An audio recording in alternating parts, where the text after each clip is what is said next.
আমাদের মামুনুল হক সাহেবের আসন থেকে আমরা প্রার্থী উদ্ধ করব, এই সিদ্ধান্ত নেওয়া হয়েছে। সবাই বলে আলহামদুলিল্লাহ। আল্লাহ কমিটিতে বরকত দান করুক। অনেকের হয়তো বা দায়িত্ব বিভিন্ন কায়দায় আসে নাই।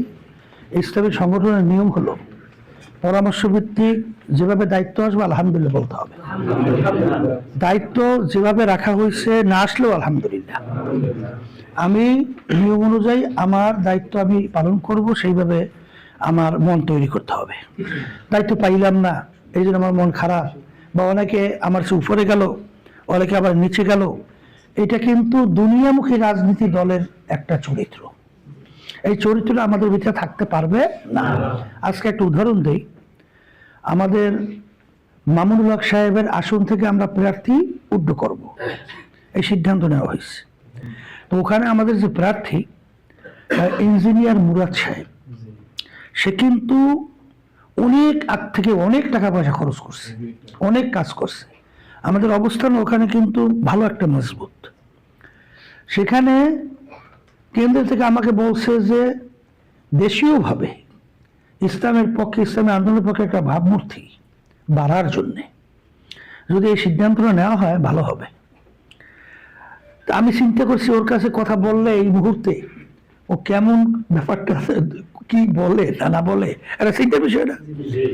আমি মোবাইল দেওয়ার পরে ও মোবাইল দিয়েছিল, আমি পাইতেছিলাম না দেশে। পরে আমি বলছি একটু আমাকে মোবাইল করতে বললেন। পাওয়ার পর আমি বলতেছি যে বিভিন্ন জায়গা থেকে এবং কেন্দ্রীয়ভাবে যে কথাটা বলতেছে, এখন আমাদের এই সিদ্ধান্ত আমাদের আন্দোলনের জন্য, ইসলাম দেশের কল্যাণের জন্য ভালো হয়। তোমার কি মত? বলে হুজুর আলহামদুলিল্লাহ। একটা শব্দ কিলোকালো করলো না। তখন আমার মন রাখার খুশি হয়ে গেছে যে আসলে যে লোকটা দিন রাত্র এই প্রায় এক বছরকে আগেবারে নির্বাচন করছে, আর এবার তো 1.25 বছর পর্যন্ত, এই 2.5 বছর পর্যন্ত, আজকেও মিটিং করতেছে। ওই যখন আমরা আলোচনা করি তখনও কিন্তু মিটিং করতেছে, তখন দেখতেছি আমরা। এই অবস্থায় বলার পরেই বলছে আলহামদুলিল্লাহ। আমি কিন্তু একটু ভীতু ছিলাম যে কি আমার লাগে আবার বলে হুজুর এই অবস্থায়, হুজুর আমি তো নামছিলাম, এখন হুজুর আমি উঠবো, হুজুর হে তো বিভিন্ন এই কায়দায় আমাকে তো সম্মান রাখে নাই, তো হ্যাঁ আমার সম্মান রাখবো কারো, বিভিন্ন কথাবার্তা বলতে পারতো না, কিন্তু কিচ্ছু বলে নাই। তা আমি এই কথাটা এই জন্য বলছি যে আল্লাহ রহমতে ধরো আমি কোনো প্রার্থী হই নাই, হয়েছি এখানে আমার এমপি হওয়া, মন্ত্রী হওয়া আল্লাহর রহমতে, এই ধরনের একটু কিঞ্চিত আমার ভিতরে আল্লাহর রহমতে আশা, আকাঙ্ক্ষা, উদ্দীপনা, আগ্রহ নাই। শুধুমাত্র এই দেশের কল্যাণের জন্য এবং মানুষের কল্যাণের জন্য, এরপরে ইসলামের কল্যাণের জন্যই কিন্তু আল্লাহর রহমতে কাজটা করতেছি। সেই কাজ বিসমিল্লাহির রহমানির রহিম। আমি যার যার নাম বলো, দায়িত্বের নাম বলো। ইসলামী ছাত্র আন্দোলন বাংলাদেশ সরমনাই ইউনিয়নের যার যার দায়িত্ব বলো, যার যার দায়িত্ব। হ্যাঁ, মনোনীত নির্বাচিত হয়ে আল্লাহ রাব্বুল আলামিনকে সাক্ষী রেখে ওয়াদা করছি যে আমি ইসলামী ছাত্র আন্দোলন বাংলাদেশের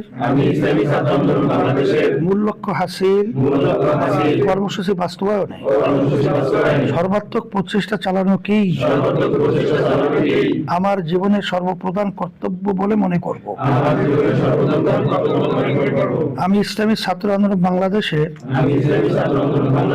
নীতিমালা মেনে চলব এবং নিয়ম শৃঙ্খলা ও ইনসাফ বজায় রাখতে যথাসাধ্য চেষ্টা করব।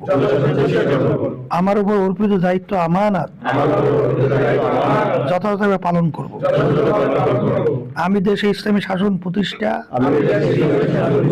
ও সংরক্ষণের লক্ষ্যে আজীবন ইসলামী আন্দোলনের সাথে সম্পৃক্ত থাকব।